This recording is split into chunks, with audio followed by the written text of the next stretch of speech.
ਸੋ ਸਾਡੇ ਨਾਲ ਖਾਸ ਮਹਿਮਾਨ ਇਸ ਪ੍ਰੋਗਰਾਮ ਦੇ ਵਿੱਚ ਜੁੜਨਗੇ, ਸੋ ਉਹਨਾਂ ਨੂੰ ਵੀ ਸ਼ਾਮਿਲ ਕਰ ਲੈਣੇ ਆ। ਸੁਪਰੀਮ ਕੋਰਟ ਦੇ ਵਕੀਲ ਕੀਰਤੀ ਆਹੂਜਾ। हेलो। हाँ जी कीर्ति जी, स्वागत करना चाहांगे थोड़ा डेली पोस्ट पंजाब हरियाणा हिमाचल ते। हाँ जी। हाँ जी कीर्ति जी, जिवें कि तुहानूं पता है सुप्रीम कोर्ट ने गाइडलाइनस जारी कर दित्तियां ने, सो पहलां तो तुहानूं ये पुछना चाहांगे असल इंसाफ दे विच देरी लगदी है, इन्ना समा लग जांदा, बड़े साल बीत जांदे ने, सो असल वजह इस पिछे की है? देखिए, इसके पीछे बहुत सारे कारण होते हैं। एक तो ये कि हमारे देश में जो पेंडिंग केसेस हैं उसकी अगर आप नंबर देखें और जो जितने जजेस हैं हमारे देश में उसके साथ अगर आप कंपेयर करें तो केसेस की पेंडेंसी नंबर ऑफ जजेस से बहुत ज्यादा है। इस वजह से एक कोर्ट के सामने, मैं खुद कोर्ट में प्रैक्टिस करती हूँ इसलिए मैं आपको प्रैक्टिकली बता रही हूँ कि चाहे आप लोअर कोर्ट की बात करें चाहे आप हाई कोर्ट की बात करें, एक जज के पास एक दिन में मोर देन 100 केसेस होते हैं। तो ऐसे में एक जज कितने केसेस निपटा सकता है, ये एक बहुत बड़ी प्रॉब्लम है। सेकेंडली, बहुत सारे केसेस में जब एडजर्नमेंट्स ली जाती हैं, यानी कि कोई आपका केस कोर्ट में लगा है और किसी कारणवश कोई भी पार्टी का वकील अगर डेट लेता है तो ये भी एक सबसे बड़ा कारण होता है कि केसेस जो है वो प्रोलॉन्ग होते जाते हैं बिकॉज ऑफ एडजर्नमेंट्स। बहुत सारी डेट्स पे डेट्स, जैसे कहते हैं ना कि आपने सुना भी होगा पिक्चर में जो डायलॉग है तारीख पर तारीख, वो एक्चुअली होता है कोर्ट में कि तारीख पर तारीख पड़ती है।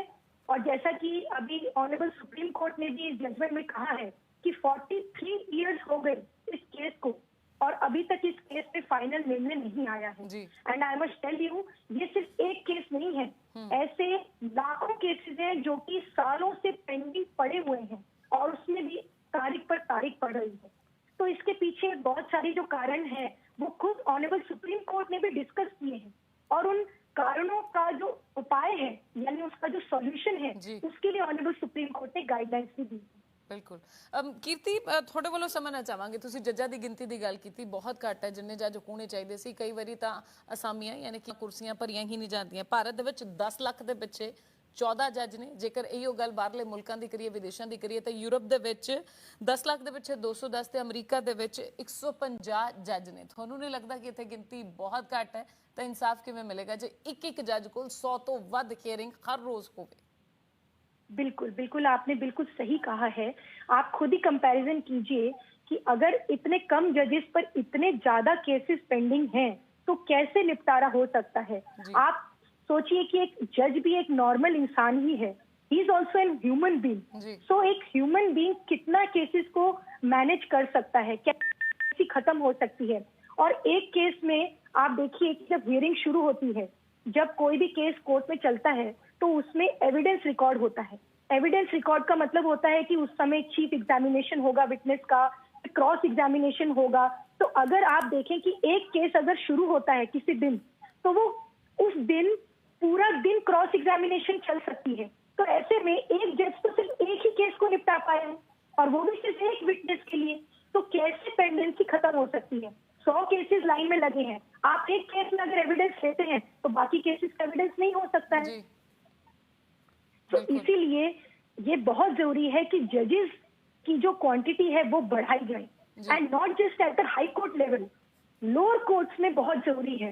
लोअर कोर्ट की पेंडेंसी जब कम होगी तभी आगे पेंडेंसी घट सकती है। बिल्कुल, एविडेंस की तुसीं गल कीती कि वाकई इंफ्रास्ट्रक्चर जिहड़ा है उस तरीके का नहीं है जो होना चाहिए, सो इस उत्ते गल भी होनी चाहिए। तुहानूं नहीं लगदा कई 35% केसेस अजे ने जिस विच विटनेस आउंदे ही नहीं, यानी कि जिन्हां ने गवाही भरनी हुंदी ओह पहुंचदे नहीं, कि ये भी कारण है कि केसां दे विच डिले हुंदा है, टाइम लगदा है?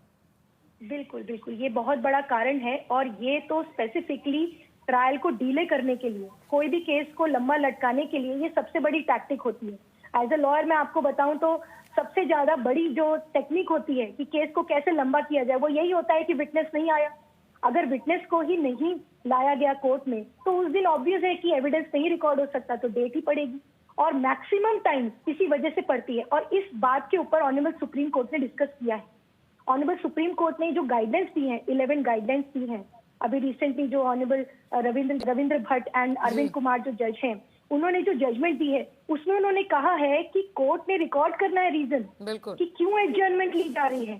अगर कोई वकील एप्लीकेशन दे रहा है कि आज मुझे डेट चाहिए, क्या कारण है, और उसके ऊपर रीजन रिकॉर्ड करना है। और डे टू डे बेसिस पर अगर ट्रायल होगा, एक दिन विटनेस नहीं आएगा तो अगले दिन उसको बुलाइए, अगले दिन नहीं तो फिर तीसरे दिन बुलाइए। डे टू डे होने से ये एक फायदा जरूर होगा। अदरवाइज नॉर्मली क्या होता है कि अगर विटनेस नहीं आया तो 2-3 महीने बाद की डेट पड़ गई, इस वजह से सालों लग जाते हैं किसी एक विटनेस का एविडेंस कराने में।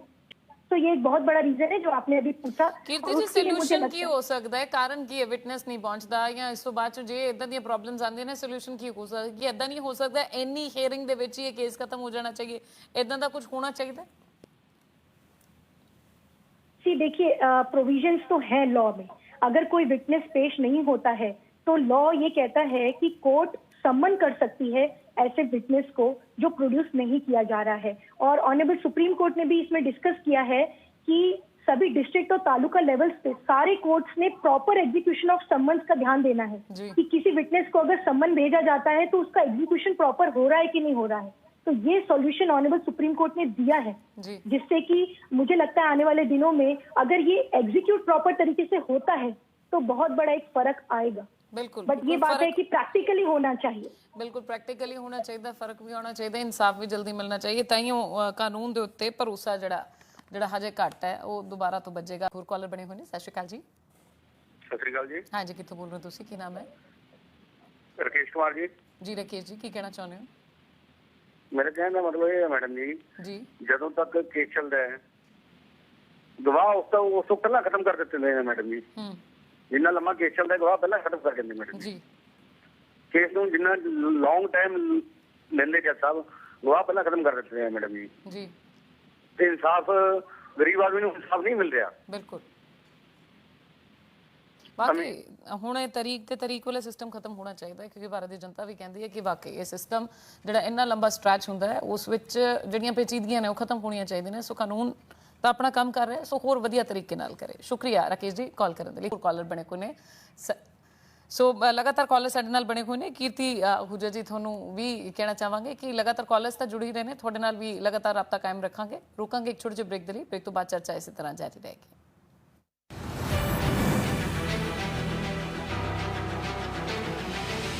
ਸਵਾਗਤ ਹੈ ਇੱਕ ਵਾਰ ਫਿਰ ਤੋਂ ਤੁਹਾਡਾ ਖਾਸ ਪ੍ਰੋਗਰਾਮ ਤੁਹਾਡਾ ਮੁੱਦਾ ਸਾਡੀ ਜ਼ਿੰਮੇਵਾਰੀ ਦੇ ਵਿੱਚ। ਲਗਾਤਾਰ ਅਸੀਂ ਗੱਲ ਕਰ ਰਹੇ ਹਾਂ ਕਿ ਆਖਿਰਕਾਰ ਕੋਰਟਾਂ ਦੇ ਵਿੱਚ ਜਿੰਨੇ ਵੀ ਯਾਨੀ ਕਿ ਅਦਾਲਤਾਂ ਦੇ ਵਿੱਚ, ਭਾਰਤੀ ਅਦਾਲਤਾਂ ਦੇ ਵਿੱਚ ਜਿੰਨੇ ਵੀ ਪੈਂਡਿੰਗ ਕੇਸ ਨੇ ਉਸ ਨੂੰ ਜਲਦੀ ਤੋਂ ਜਲਦੀ ਖਤਮ ਕਿਵੇਂ ਕੀਤਾ ਜਾਵੇ, ਇਨਸਾਫ ਲੋਕਾਂ ਨੂੰ ਮਿਲੇ, ਇਸ ਨੂੰ ਲੈ ਕੇ ਸੁਪਰੀਮ ਕੋਰਟ ਹੁਣ ਸਖਤ ਹੋ ਚੁੱਕਾ ਹੈ। ਕੀਰਤੀ ਅਹੂਜਾ ਸਾਡੇ ਨਾਲ ਖਾਸ ਮਹਿਮਾਨ, ਸੁਪਰੀਮ ਕੋਰਟ ਦੇ ਵਕੀਲ ਇਸ ਵੇਲੇ ਬਣੇ ਹੋਏ ਨੇ। ਕੀਰਤੀ, ਇੱਕ ਵਾਰ ਫਿਰ ਤੋਂ ਤੁਹਾਡਾ ਸਵਾਗਤ ਕਰਨਾ ਚਾਹਾਂਗੇ। ਕੀਰਤੀ, ਨੀਤੀ ਆਯੋਗ ਦੀ 2018 ਦੀ ਰਿਪੋਰਟ ਸੀ, ਉਸ ਵੇਲੇ ਜਿਹੜੇ ਪੈਂਡਿੰਗ ਕੇਸਾਂ ਦੀ ਗਿਣਤੀ 3.5 ਕਰੋੜ ਦੇ ਕਰੀਬ ਸੀ, ਤੇ ਉਸ ਵੇਲੇ ਨੀਤੀ ਆਯੋਗ ਦੀ ਰਿਪੋਰਟ ਇਹ ਕਹਿੰਦੀ ਹੈ ਕਿ 324 ਸਾਲ ਲੱਗਣਗੇ ਜੇਕਰ ਇਹਨਾਂ ਪੈਂਡਿੰਗ ਮਾਮਲਿਆਂ ਨੂੰ ਖਤਮ ਕਰਨਾ।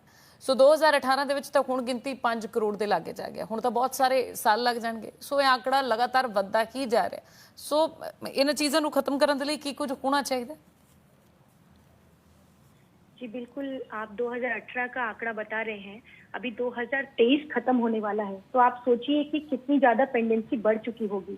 और क्रिमिनल केसेस के अलावा सिविल केसेस की पेंडेंसी बहुत ज्यादा बढ़ रही है जी। और आज तक कोई सिविल केसेस के लिए कोई जजमेंट नहीं थी। हालांकि क्रिमिनल केसेस के लिए बहुत सारी जजमेंट्स हैं ऑनरेबल सुप्रीम कोर्ट की, और इवन फास्ट ट्रैक काफी सारे ट्रायल्स चलाए भी जाते हैं, लाइक वुमेन केसेस में, पॉक्सो केसेस में, स्पेशल MP MLA केसेस में। लेकिन सिविल केसेस के लिए आज तक कोई बात नहीं हो रही थी और पेंडेंसी सिविल केसेस की बहुत ज्यादा है। तो ये जो ऑनरेबल सुप्रीम कोर्ट ने अभी जजमेंट दी है, मुझे ऐसा लगता है कि अगर ये जजमेंट इम्प्लीमेंट होती है तालुका और डिस्ट्रिक्ट लेवल्स पर, तो एक बहुत बड़ा चेंज आ सकता है। और मुझे लगता है काफी हद तक जो है केसेस की पेंडेंसी में कमी आएगी, क्योंकि one of the most important reason जो है पेंडेंसी का वो है एडजर्नमेंट, जो कि डेट्स ली जाती हैं केसेस के अंदर, चाहे वो वकील की तरफ से हो, चाहे वो पार्टी की तरफ से हो, या किसी भी वजह से हो। अब ऑनरेबल सुप्रीम कोर्ट ने क्लियर कह दिया है कि डे टू डे बेसिस पर सिविल केसेस चलेंगे। ये बहुत बड़ी बात है, क्योंकि सिविल केसेस में कई महीनों बाद एक डेट लगती है। और यहाँ पर ऑनरेबल सुप्रीम कोर्ट ने ये भी कहा है कि फाइनल आर्ग्यूमेंट होने के बाद से जजमेंट भी तुरंत आनी चाहिए। जैसा कि बहुत सारे केसेस में देखा जाता है कि एविडेंस हो गया, ट्रायल खत्म हो गया, लेकिन जजमेंट आने में भी कई महीने लग जाते हैं। उसके लिए भी ऑनरेबल सुप्रीम कोर्ट ने स्पेसिफिक गाइडलाइन दी है। साथ ही में ऑनरेबल सुप्रीम कोर्ट ने कहा है कि कमेटी बैठेगी जो कि पूरा मॉनिटर करेगी कि केसेस की कैसे पेंडेंसी खत्म की जा रही है, किस तरह से जो है ये प्रैक्टिकली हो पा रहा है, जो गाइडलाइंस फॉलो हो पा रही है कि नहीं हो पा रही है। लेकिन जो सबसे बड़ा इशू इसके साथ है वो है इंफ्रास्ट्रक्चर का और जजेस की कमी का। इस इशू पर अभी ऑनरेबल सुप्रीम कोर्ट ने डिस्कस नहीं किया है, तो मुझे लगता है कि थोड़ा सा फर्क इस जजमेंट से आएगा, लेकिन पूरी तरह से तभी ये प्रॉब्लम सॉल्व हो सकती है जब जजेस की क्वांटिटी बढ़ाई जाएगी और इंफ्रास्ट्रक्चर बढ़ाया जाएगा। लाइक अगर आप जजेस बढ़ा दें लेकिन अगर कोर्ट रूम ही अवेलेबल नहीं है जी, जैसे कि आप छोटे छोटे शहरों में अगर देखें, छोटे तालुका एरियाज में अगर आप देखें तो कोर्ट की हालत कैसी है, बहुत ही छोटे छोटे कोर्ट्स हैं और वहां पर इतना इंफ्रास्ट्रक्चर अवेलेबल नहीं है, जजेस भी उतने अवेलेबल नहीं है, तो पेंडेंसी सिर्फ एडजर्नमेंट्स के सॉल्यूशन से नहीं आएगी, जजेस की क्वांटिटी बढ़ानी पड़ेगी और इंफ्रास्ट्रक्चर इंप्रूव करना पड़ेगा, तभी मुझे लगता है पूरी तरह से ये इशू सॉल्व हो सकता है जी। कीर्ति साडे नाल इस समय दर्शक एक बार फिर तो जुड़ चुके हैं, उन्होंने शामिल कर लेने। सत श्री अकाल जी। हेलो सत श्री अकाल जी। हाँ जी, कितों बोल रहे हो तुसी, की नाम है ਤੁਹਾਡਾ? सर मैं दसूरी तो बोल रहा भगवान सिंह। हाँ जी भगवान जी, की कहना चाਹੁੰਦੇ? सर ये जज के बारे आ रहा है ना, ऐड आ रही है जी, ये वो जजा की भी कमी होएगी, एक जज जान बुझ के भी पता नहीं डिले क्यों करते हैं केस जी।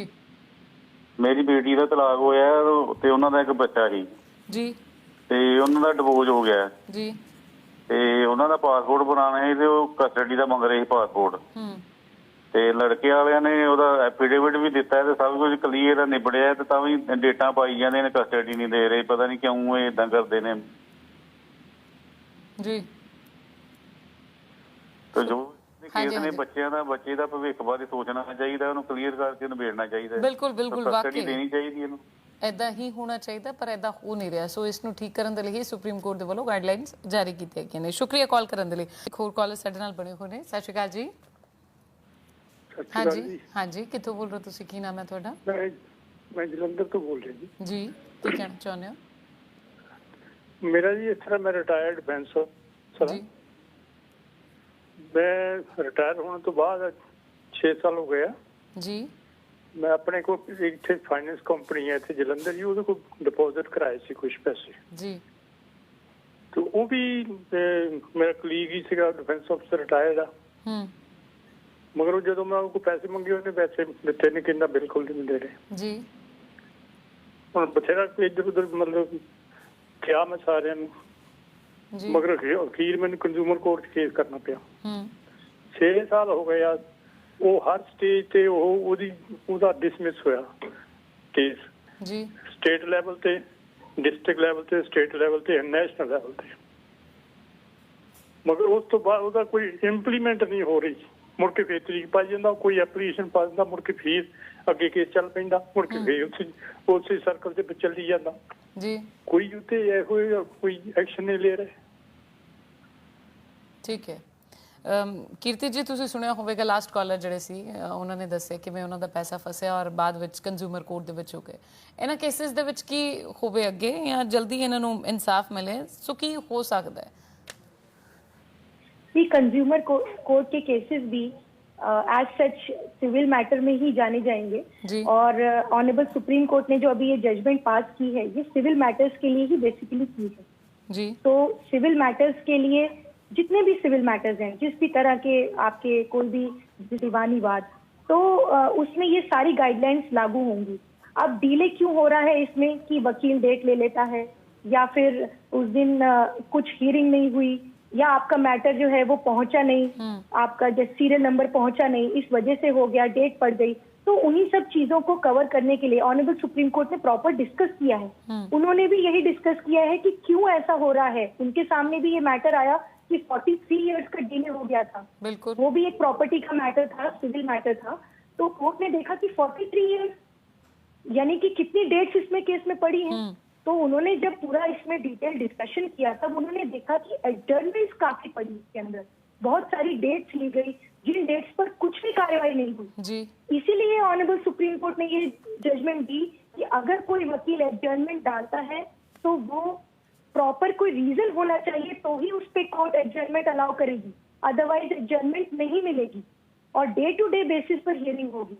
तो जैसा कि अभी लास्ट कॉलर ने कहा कि उनका कंज्यूमर का मैटर भी इस तरह से डिले हुआ, तो अगर अब से ये सुप्रीम कोर्ट की जजमेंट जो है वो सभी तालुका और डिस्ट्रिक्ट लेवल्स के कोर्ट्स को फॉलो करनी है, तो उस हिसाब से उन्हें डे टू डे बेसिस पर हियरिंग करनी है। जी कीर्ति, ਜਿਵੇਂ ਕਿ ਤੁਹਾਨੂੰ ਪਤਾ ਹੈ 5 ਕਰੋੜ ਦੇ ਕਰੀਬ ਕੇਸਿਸ ਹੈ ਜਿਹੜੇ ਪੈਂਡਿੰਗ, ਉਸ ਵਿੱਚ ਅੰਡਰ ਟ੍ਰਾਇਲ ਵੀ ਕੇਸਿਸ ਹੋਣਗੇ।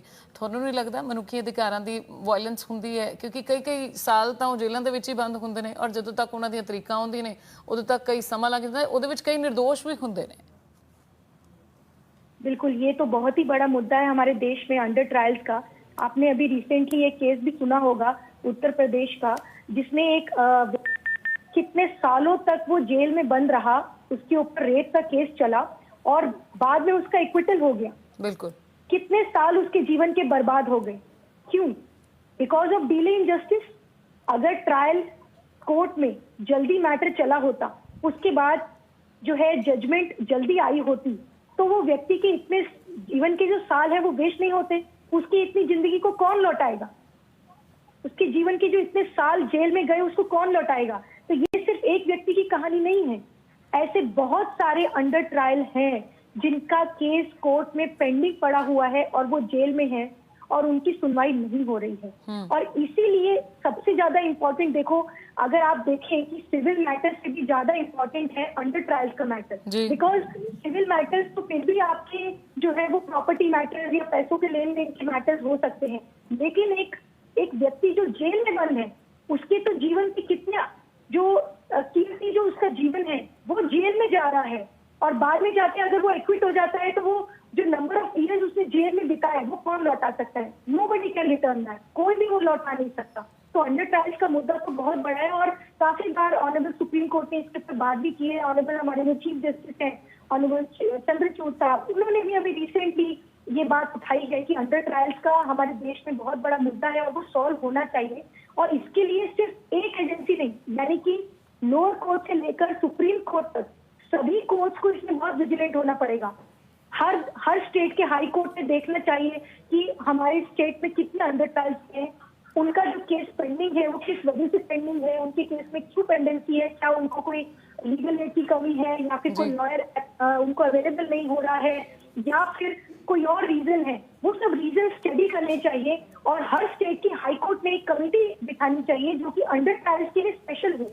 कई बार ऐसा भी होता है कि जेल में है आरोपी और उनकी बेल हो गई है, लेकिन उनको बेल बॉन्ड भरने वाला कोई नहीं है, इस वजह से वो जेल में है। ये भी एक बहुत बड़ा इशू है, अभी रिसेंटली ऑनरेबल चीफ जस्टिस ने डिस्कस भी किया था। तो मुझे लगता है कि सिर्फ और सिर्फ जो अभी ये गाइडलाइंस आई है ऑनरेबल सुप्रीम कोर्ट की, सिर्फ इतना ही काफी नहीं है, बल्कि इन जजमेंट्स की जो एप्लीकेशन है वो एप्लीकेशन होने के साथ साथ अंडर ट्रायल्स का जो इशू है वो सेपरेटली डील होना चाहिए। बिल्कुल कीर्ति जी, एक चीज़ पूछना चाहांगी क्योंकि अक्सर देखा गया लोअर कोर्ट ਦੇ ਵਿੱਚ ਤੋਂ ਬਾਅਦ ਹਾਈ ਕੋਰਟ 'ਚ ਕੇਸ ਜਾਂਦਾ, ਜਿਹੜੇ ਅਮੀਰ ਲੋਕੀ ਹੁੰਦੇ ਨੇ ਉਹਨਾਂ ਨੂੰ ਬੇਲ ਵੀ ਬੜੀ ਛੇਤੀ ਮਿਲ ਜਾਂਦੀ ਹੈ, ਸੋ ਅੱਗੇ ਮਹਿੰਗੇ ਵਕੀਲ ਵੀ ਕਰ ਲੈਂਦੇ ਨੇ। ਬਟ ਜਿਹੜਾ ਆਮ ਇਨਸਾਨ ਆ, ਆਮ ਵਿਅਕਤੀ ਹੈ, ਕੋਈ ਗਰੀਬ ਤਬਕੇ ਵਾਲਾ ਇਨਸਾਨ ਹੈ, ਸੋ ਉਹ ਨਾ ਤਾਂ ਮਹਿੰਗੇ ਵਕੀਲ ਕਰ ਸਕਦੇ ਨੇ, ਨਾ ਕਿ ਉਹ ਹਾਈ ਕੋਰਟ ਤੱਕ ਅਪਰੋਚ ਕਰ ਸਕਦੇ ਨੇ। ਸੋ ਬਹੁਤ ਸਾਰੀਆਂ ਚੀਜ਼ਾਂ ਆਉਂਦੀਆਂ ਨੇ। ਤੁਹਾਨੂੰ ਲੱਗਦਾ ਕਿ ਕਾਨੂੰਨ, ਮਾਫ ਕਰਨਾ ਇਹ ਕਹਿਣਾ ਤਾਂ ਨਹੀਂ ਚਾਹੀਦਾ, ਤੁਹਾਨੂੰ ਲੱਗਦਾ ਕਿ ਕਿਤੇ ਨਾ ਕਿਤੇ ਨਾ ਇਨਸਾਫੀ ਉਹਨਾਂ ਲੋਕਾਂ ਦੇ ਲਈ ਵੀ ਹੈ ਜਿਹੜੇ ਮਹਿੰਗੇ ਵਕੀਲ ਨਹੀਂ ਕਰ ਸਕਦੇ, ਜਿਹਨਾਂ ਨੂੰ ਜ਼ਮਾਨਤਾਂ ਨਹੀਂ ਮਿਲਦੀਆਂ, ਉਹਨਾਂ ਨੂੰ ਵੀ ਬੜੀਆਂ ਲੰਬੀਆਂ ਤਰੀਕਾਂ ਮਿਲ ਜਾਂਦੀਆਂ ਨੇ, ਪਰ ਕੋਈ VIP ਪ੍ਰੋਫਾਈਲ ਦਾ ਕੇਸਿਸ ਹੋਵੇ, ਉਹ ਜਿੱਦਾਂ ਹੀ ਕੇਸ ਸਾਹਮਣੇ ਆਉਂਦਾ ਤੇ ਝੱਟ ਹੀ ਉਹਨਾਂ ਨੂੰ ਜ਼ਮਾਨਤ ਦੀਆਂ ਹੋਰ ਕਾਰਵਾਈਆਂ ਪੈਣੀਆਂ ਸ਼ੁਰੂ ਹੋ ਜਾਂਦੀਆਂ ਨੇ? जी देखिए, होना तो नहीं चाहिए, बिल्कुल एग्जैक्टली नहीं होना चाहिए, बिकॉज कानून के लिए कोई भी छोटा बड़ा नहीं होना चाहिए। अगर कानून छोटा बड़ा के बीच में फर्क करने लग गया, गरीब अमीर के बीच में फर्क करने लग गया, तो कानून का मतलब ही नहीं रह गया। और जस्टिस का मतलब क्या है? जो कि सबके लिए समान हो। हमारा कॉन्स्टिट्यूशन कहता है इक्वल जस्टिस फॉर ऑल। इसमें कोई भेदभाव नहीं होना चाहिए कि कौन गरीब है कौन अमीर है।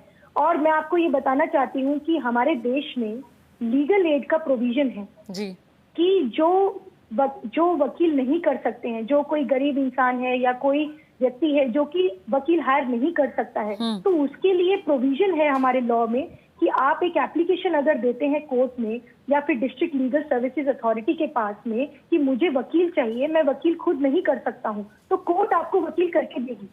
और बिना वकील के आप अगर कोई केस, आपके ऊपर कोई केस चल रहा है और आपके पास कोई वकील नहीं है, तो वो आपके लिए एक इनजस्टिस है। अभी रिसेंटली 4 दिन पहले ऑनरेबल सुप्रीम कोर्ट ने एक जजमेंट दी है जिसमें एक मर्डर केस का एक एक्यूज जिसको की सजा सुना दी गई, उसकी सजा को कोर्ट ने सेटिसाइड कर दिया है इस रीजन पर कि उसको प्रॉपर लीगल एड नहीं मिली। ये अभी 4 दिन पहले की ऑनरेबल सुप्रीम कोर्ट की जजमेंट है। बिल्कुल। एक ਹੋਰ ਕਾਲਰ ਸਾਡੇ ਨਾਲ ਬਣੇ ਹੋਏ ਨੇ। ਸਤਿ ਸ਼੍ਰੀ ਅਕਾਲ ਜੀ। ਸਤਿ ਸ਼੍ਰੀ ਅਕਾਲ ਜੀ ਮੈਮ। ਹਾਂਜੀ, ਕਿੱਥੋਂ ਬੋਲ ਰਹੇ ਹੋ ਤੁਸੀਂ? ਕੀ ਨਾਮ ਹੈ? ਮੈਂ ਜਸਵੀਰ ਬਠਿੰਡਾ ਤੋਂ ਬੋਲ ਰਹੀ ਹਾਂ ਜੀ। ਹਾਂਜੀ ਜਸਵੀਰ ਜੀ, ਕੀ ਕਹਿਣਾ ਹਾਂਜੀ ਚਾਹੁੰਦੇ ਮੈਮ, ਏਦਾਂ ਸੀ ਮੇਰਾ ਨਾ 2004 ਵਿੱਚ ਐਕਸੀਡੈਂਟ ਹੋਇਆ ਸੀ ਜੀ? ਤੇ ਦੇਖੋ ਹੁਣ 2023 ਚੱਲ ਰਿਹਾ ਅਸੀਂ ਕੀਤਾ ਹੋਇਆ ਕੇਸ, ਇਸ ਦਾ ਕੋਈ ਰਿਜ਼ਲਟ ਨਹੀਂ, ਕੋਈ ਇਨਸਾਫ ਨਹੀਂ ਮਿਲਿਆ ਸਾਨੂੰ। ਦੇਖੋ ਉਸ ਟਾਈਮ ਮੇਰੀ 23 ਸਾਲ ਦੀ ਉਮਰ ਸੀ, ਠੀਕ ਹੈ, ਤੇ ਮਿਲਟਰੀ ਵਾਲੇ ਟਰੱਕ ਨਾਲ ਹੋਇਆ ਸੀ ਤੇ ਹੁਣ ਦੇਖੋ 40 ਸਾਲ ਦੀ ਹੋ ਗਈ, ਹਾਲੇ ਤੱਕ ਕਲੇਮ ਕੇਸ ਕੀਤਾ ਹੋਇਆ, ਕੋਈ ਰਿਜ਼ਲਟ ਨਹੀਂ ਆਇਆ, ਕੁਝ ਨਹੀਂ ਹੋ ਰਿਹਾ। ਬਿਲਕੁਲ ਹਾਈ ਕੋਰਟ ਕੀਤਾ ਹੋਇਆ। ਹਾਂਜੀ ਬਿਲਕੁਲ, ਇਹੋ ਕਾਰਨ ਹੈ ਸ਼ਾਇਦ ਕਾਨੂੰਨ ਦੇ ਉੱਤੇ ਵਿਸ਼ਵਾਸ ਜਿਹੜਾ ਲੋਕਾਂ ਦਾ ਬਹੁਤ ਘੱਟ ਹੋਇਆ। ਸ਼ੁਕਰੀਆ ਆਪਣੀ ਗੱਲ ਰੱਖਣ ਲਈ। ਹਾਂਜੀ, ਇੱਕ ਹੋਰ ਕਾਲਰ ਬਣੇ ਹੋਏ ਨੇ। ਸਤਿ ਸ਼੍ਰੀ ਅਕਾਲ ਜੀ। ਕੀਰਤੀ ਜੀ, ਤੁਸੀਂ ਜਿਵੇਂ ਕਿ ਦੇਖਿਆ, ਸੋ ਬਹੁਤ ਸਾਰੇ ਸਾਲ ਬੀਤ ਗਏ ਇਨਸਾਫ ਲੈਣ ਦੇ ਲਈ। ਕਈ ਲੋਕਾਂ ਦੇ ਕੇਸ ਜਿਹੜੇ ਲੱਗੇ ਹੋਏ ਨੇ, ਸੁਣਵਾਈਆਂ ਪਈਆਂ ਜਾ ਰਹੀਆਂ ਨੇ, ਪਰ ਅਜੇ ਤੱਕ ਉਹਨਾਂ ਨੂੰ ਕੋਈ ਵੀ ਹੱਲ ਨਹੀਂ ਲੱਭਾ। ਤਾਂ ਅੰਤ ਕੀ ਹੁੰਦਾ? ਬੰਦਾ ਥੱਕ ਜਾਂਦਾ, ਕਈ ਵਾਰ ਤਾਂ ਬੰਦਾ ਮਰ ਵੀ ਜਾਂਦਾ, ਇਸ ਦੁਨੀਆ ਤੋਂ ਹੀ ਰੁਖਸਤ ਹੋ ਜਾਂਦਾ, ਪਰ ਕੋਈ ਵੀ ਉਸਦਾ ਸੋਲੂਸ਼ਨ ਨਹੀਂ ਨਿਕਲਦਾ। ਇੱਕ ਆਖਰੀ ਸਵਾਲ ਕੀਰਤੀ ਤੁਹਾਡੇ ਕੋਲੋਂ ਲੈਣਾ ਚਾਹਾਂਗੀ ਕਿਉਂਕਿ ਸਮੇਂ ਦੀ ਸਾਡੇ ਕੋਲ ਘਾਟ ਹੈ। ਕੀਰਤੀ, ਜਿਵੇਂ ਕਿ ਦੇਖਿਆ ਕਿ ਟੈਕਨੋਲੋਜੀ ਬਹੁਤ ਅੱਗੇ ਵੱਧ ਗਈ ਹੈ, ਹਰ ਚੀਜ਼ ਦੇ ਲਈ ਇੱਕ ਸੋਲੂਸ਼ਨ ਹੈ। ਜੇਕਰ ਅਸੀਂ ਟੈਕਨੋਲੋਜੀ ਦੀ ਮਦਦ ਲਈਏ, AI ਦੀ ਮਦਦ ਲਈਏ, ਆਰਟੀਫੀਸ਼ੀਅਲ ਇੰਟੈਲੀਜੈਂਸ ਦੀ ਮਦਦ ਲਈਏ, ਤੁਹਾਨੂੰ ਨਹੀਂ ਲੱਗਦਾ ਕਿ ਉਹਦੇ ਨਾਲ ਕੁਝ ਫਰਕ ਪਵੇਗਾ, ਕੁਝ ਜਲਦਬਾਜ਼ੀ ਦੇ ਵਿੱਚ ਕੁਝ ਜਲਦੀ ਕੇसेस ਦਾ ਨਿਪਟਾਰਾ ਹੋਏਗਾ? जी बिल्कुल, बिल्कुल उसमें मदद मिलेगी। जैसा कि अभी हमारे देश में सुप्रीम कोर्ट में वर्चुअल हियरिंग चल रही है जी, उससे बहुत फर्क पड़ा है।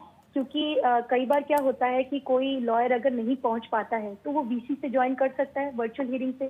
अगर यही चीज लोअर कोर्ट्स में भी होने लग जाए, लेकिन डिस्ट्रिक्ट कोर्ट्स में भी अगर वर्चुअल हियरिंग से वकीलों को अलाउड किया जाए तो कभी कभी जो डिले का कारण होता है वो ये भी होता है कि वकील पहुंच नहीं पाया, तो वो डिले तो सॉल्व हो सकता है।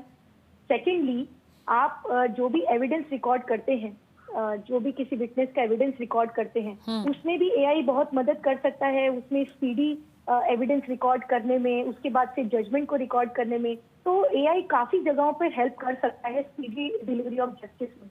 और मुझे लगता है कि आने वाले दिनों में ये जरूर होगा कि डिस्ट्रिक्ट लेवल्स पर भी वर्चुअल हियरिंग और एविडेंस को भी वर्चुअली रिकॉर्ड करना और AI की हेल्प लेना जरूर शुरू होगा और मुझे लगता है उससे काफी प्रभाव आएगा। जी बिल्कुल कीर्ति, बहुत सारियां गल्लां अज कीतियां। सो हो सकता है कि ये बदलाव जेकर आन ते बदलाव तो बाद थोड़ा इंसाफ जल्दी मिले। इंसाफ की उड़ीक है, सो उम्मीद भी करते हैं कि कुछ सुप्रीम कोर्ट दी गाइडलाइनस तो बाद कुछ सुधार जरूर देखने को मिलेगा। शुक्रिया कीर्ति आहूजा साडे नाल इस प्रोग्राम दे विच बने रहने के लिए। सो बहुत कोई तारीख ते हुण इंसाफ की आस थोड़ी जल्दबाजी या जल्दी दे विच जरूर हो सकती है कि जल्दी इंसाफ मिले जेकर सुप्रीम कोर्ट के आदेश सामने आते हैं। सो इस प्रोग्राम के बस इन्ना ही। दो इजाजत बने रहो। डेली पोस्ट पंजाब हरियाणा हिमाचल के नाल। धन्यवाद।